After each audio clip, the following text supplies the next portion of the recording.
Hello users, and welcome to another episodic installation of Above It All. This is the series in which I talk about politics because I'm cool and I'm hip and I care about the world. Last night I did a very drunk actually, review of the debate right after it ended, so if you haven't seen that, go check that out. I have woken up. I do not have a hangover. I hail from a family of severe alcoholics, so my genetics prevent me from getting hangovers. I've never gotten one my entire life, and let me just tell you, I've drank myself to sleep many times. So anyway, with that being said, let me get into the content here. Last night, Joe Biden said some very curious things.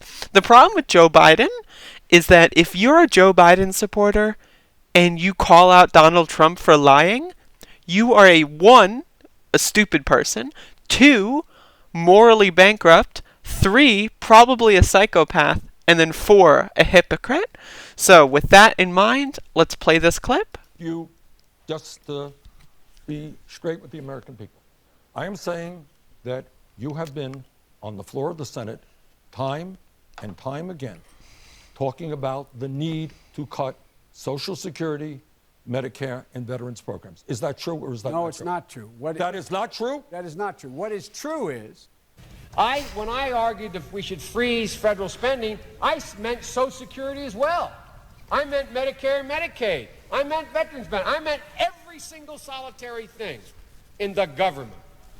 And I not only tried it once, I tried it twice, I tried it a third time, and I tried it a fourth time. Were you on the floor time and time again, for whatever reason, talking about the need to cut Social Security and Medicare and veterans programs? no, I did not talk about the need to cut any of those programs. Senator, we have a deficit. We have Social Security and Medicare looming. The number of people on Social Security and Medicare is now 40 million people. It's going to be 80 million in 15 years. Would you consider looking at those programs, age of eligibility, Absolutely. cost of living, put it all on the table? The answer is absolutely you have to. Social Security is not the hard one to solve. Medicare, that is the gorilla in the room. Jesus. And you've got to put all of it on the table. Whoa. Here's the thing. There's so much analysis here. With the coronavirus, the electorate could be entirely different, but anyone who watched this with any ounce of unbiasedness, anyone who watched this knows that Joe Biden's a liar. Joe Biden lies as much, if not more than, Donald Trump. Joe Biden lied about being arrested in South Africa protesting apartheid. And he lied about Nelson Mandela, giving him a pat on the back and saying, "You did a good job for this imaginary arrest." He is a lying scumbag. I made a video about Joe Biden's record on Social Security, and last night, while the debate was happening, when Bernie was like, "Go to the YouTube," I actually got around 2,500 more views on my videos about that, so that's pretty cool. I feel happy about that. But again, it's mind-boggling how he lies in the era of the internet. Bitch, this isn't 1988 anymore. You can't get away with making these bold-faced lies. It's just not how society functions. And it's bizarre. But today, definitely, if you can, and by if you can, if you have time, if you're quarantining, whatever, hop on the Bernie dialer, give a few calls, give people a ring.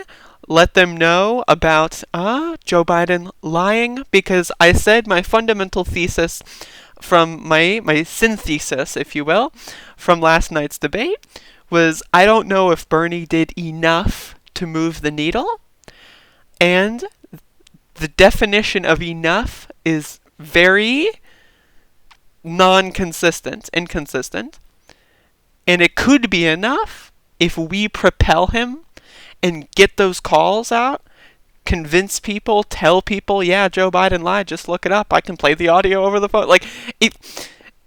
If we can convince people that maybe watch parts of the debate, or, if we can get them over that edge, then Bernie will have done enough. And that's what matters. He gave us enough to work with. Unfortunately for the campaign here, Biden didn't melt. Like, I'm actually surprised. Like, I think he just took a nap and woke up 30 minutes before the debate or something, but he did relatively well. Outside of the parts where he got called out for being a liar and stumbled in that kind of sense, he didn't have any major brain fart episodes.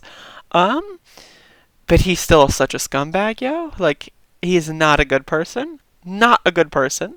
As terrible as Trump is in a lot of ways. And the worst part is, 48% of Americans think that Donald Trump is handling the coronavirus outbreak well. 48%. For people that think Trump is an easy candidate to go against, if you'd have asked me this time last year, I would have agreed with you. But he has recovered, and he has solidified his base and the entire Republican arm of the establishment to the point where if you throw someone, Hillary Clinton was a better candidate than Joe Biden. Think about that. I don't even think Joe Biden could get popular vote wins. I really don't. I really don't.